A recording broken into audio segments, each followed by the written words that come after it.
Now, let's look at this example, which is a mechanical system in translational motion. We have a couple of masses here, M1 and M2. The motion of M1 is X1, X2 for M2.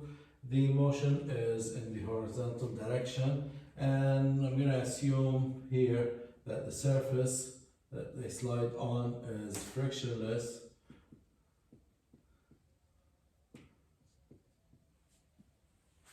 Okay, and I want to derive the equations of motion for this system.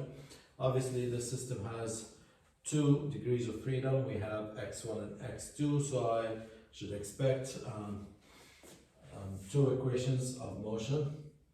And these equations, since the bodies here are connected through flexible elements, I should expect that these equations be coupled. And let me start by using the Newtonian approach. Usually for translational systems, Newtonian approach is fine. So the free body diagram for M1 is, we have a spring K1 connected to the fixed support, so I will have a spring force K1 X1 to the left, assuming all the motions to the right. I have a damper element here with a damping constant C1, so I will have a damping force that's equal to C X1 dot. And then on the other side here we have another spring K2, and the spring force, I'm going to assume that X2 is larger than X1, which means that the spring, once we start moving, will be stretched.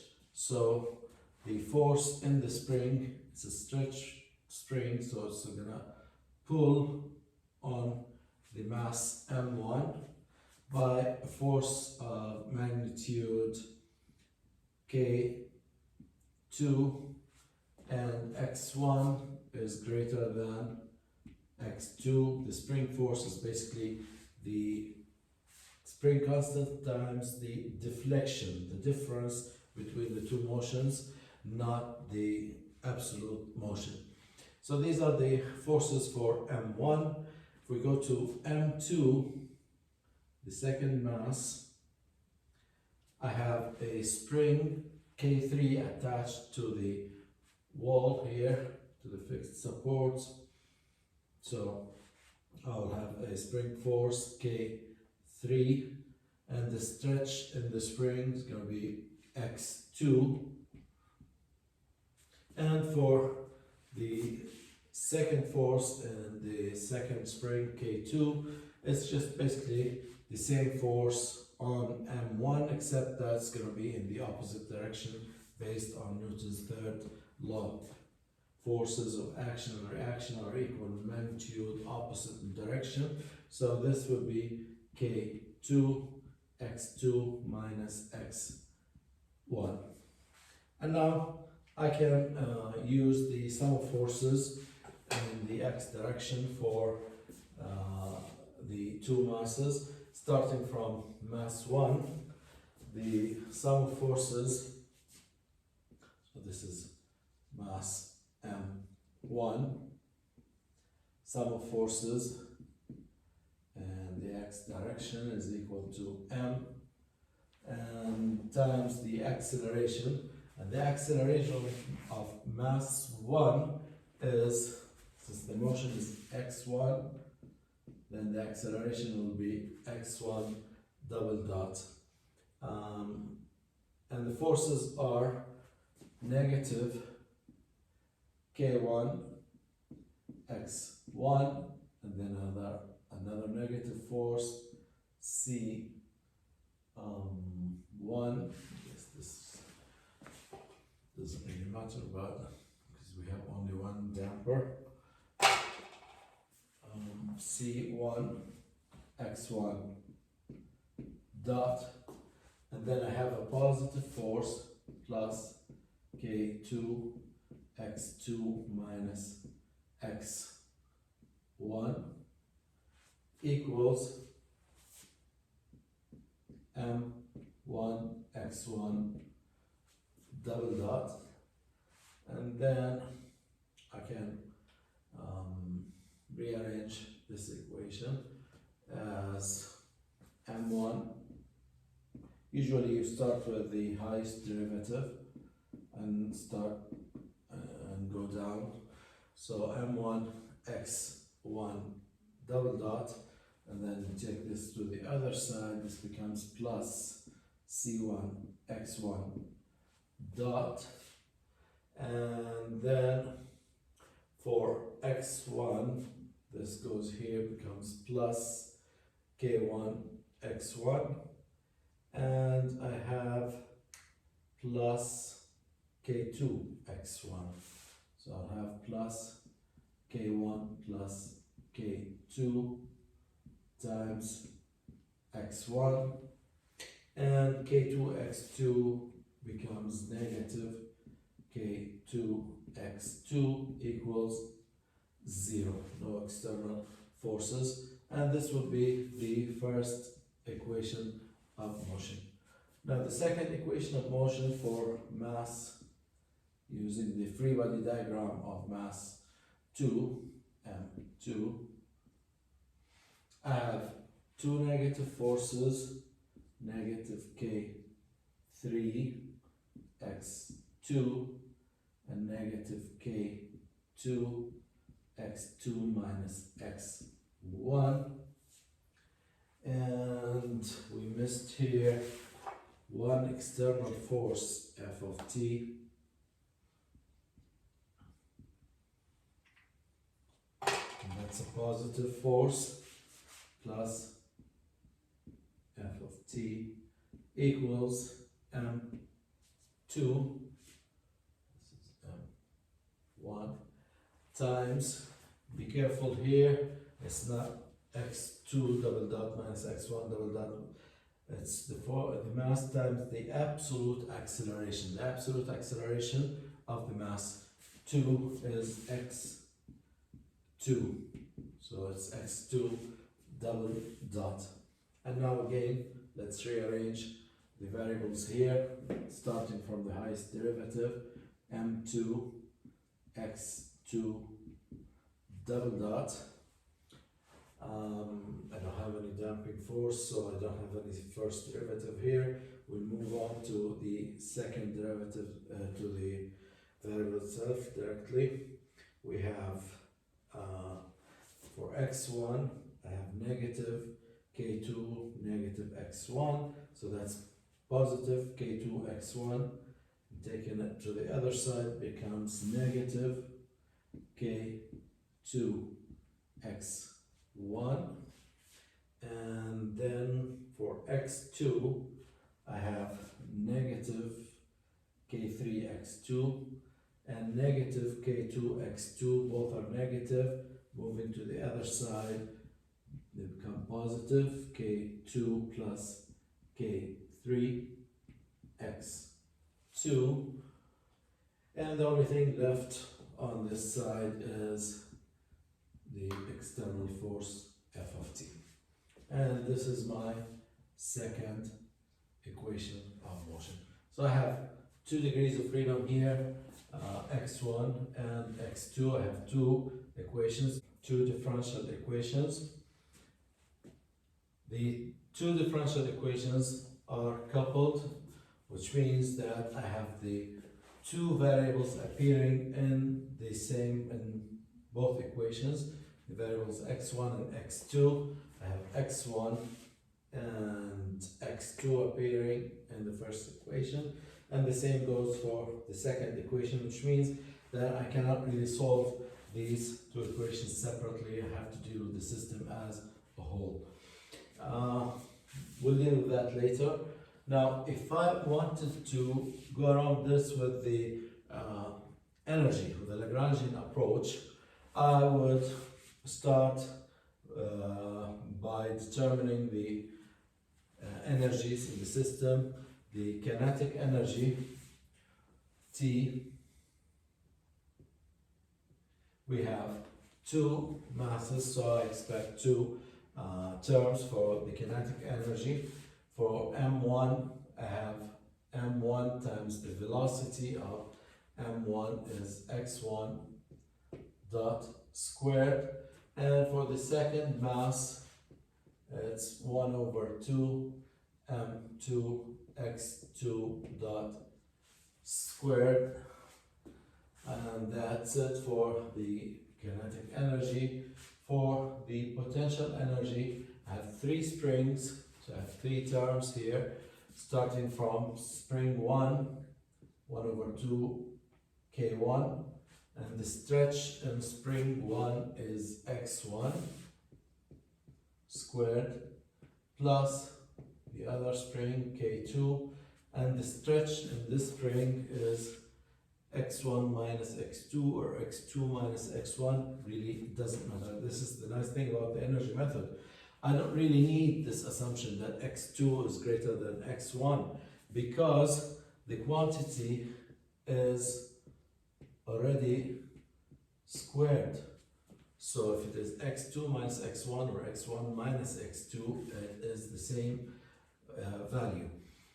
For the third spring, K3, the stretch is basically just the motion x2 squared.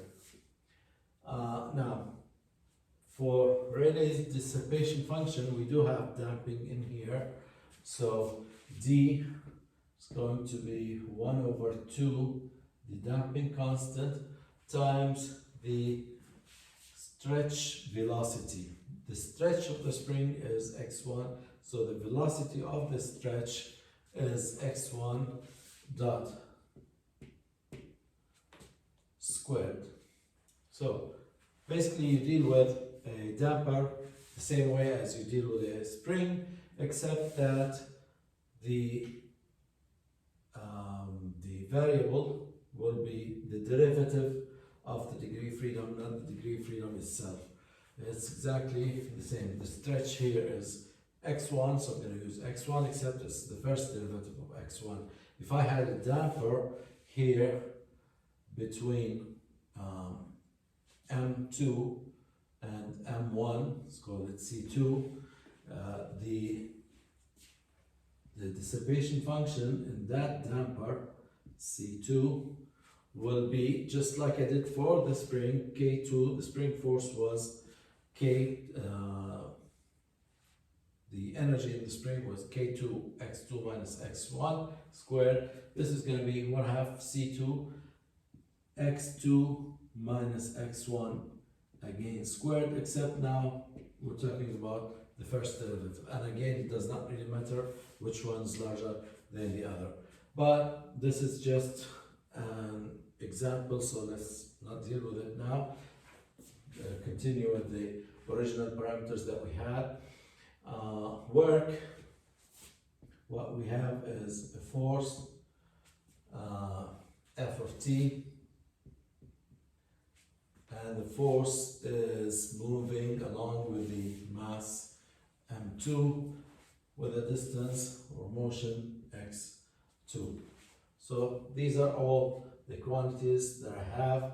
The Lagrangian is basically t minus v, so I'm going to subtract these terms and then substitute into the extended Lagrange equation of motion. So the extended Lagrange equations of motion is, let me write that down here, d by dt partial L partial q dot minus partial L partial q plus partial d partial q dot equals partial work partial q. Now, what is q in this system? Q is represents the generalized coordinates, the degrees of freedom, and in this system I have two Q's. I have x1 and x2. So in my system here, Q is actually a vector x1 and x2 transpose, just to indicate that it's a vector. But I will deal with each Q separately. So first, knowing that the Lagrangian is T minus V, I'm going to start with Q1, and Q1 is going to be x1 and Q2 is going to be x2. So first, for x1, let me take the partial derivative of the Lagrangian with respect to x1 dot the derivative equals, we have x1 dot only in this term, so the first derivative is m1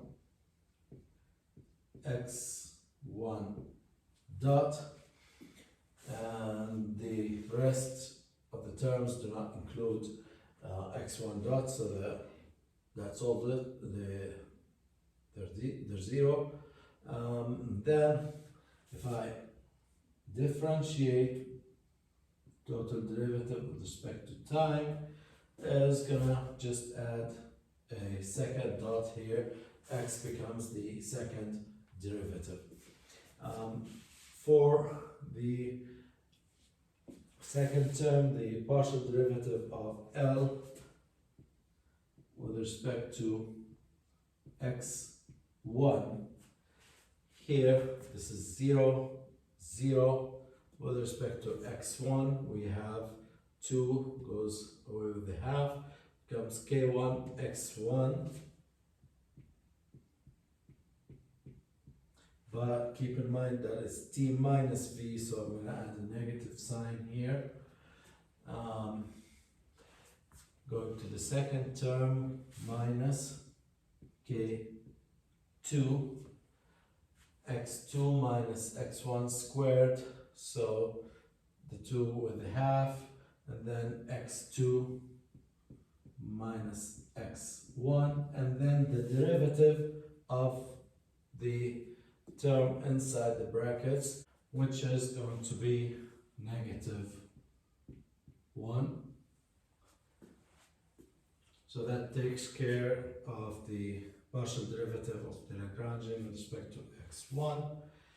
And then we have the partial derivative of the dissipation function here, partial d partial x1 dot equals it's c1 x1 dot. And as for the work, partial w partial x1, and there's no x1 term in here, so that is basically 0. So if I substitute all these four quantities into the extended Lagrange equation of motion, I will end up with the first term as m1 x1 double dot. The second term is negative partial derivative, so the negatives here are flipped to positive, so it's plus k1 x1, and then plus k2, and I have another negative sign, so I'm going to flip the terms inside, so x1 minus x2, that's to compensate for that extra negative sign here, and I have a plus partial derivative of d with respect to x1 dot is c1 x1 dot equals, the work is 0. So let's compare this equation to the equation we got here. We have m1 x1 double dot, c1 x1 dot, k1 plus k2 x1. x1 is multiplied by k1, x1 is multiplied by k2, and then a negative k2 x2, and here's k2 times negative x2 equals 0. And that's my first equation of motion. As for the second equation of motion, I will just repeat the same procedure, except now instead of differentiating with respect to x1 and x1 dot, that's going to be x2. And I will get the same four terms and substitute back into Lagrange extended equation of motion, and obviously I'm going to end up with the same second differential equation here with the Newtonian approach. So it's up to you. You can choose whichever method you find suitable for you to derive the equations of motion of the system.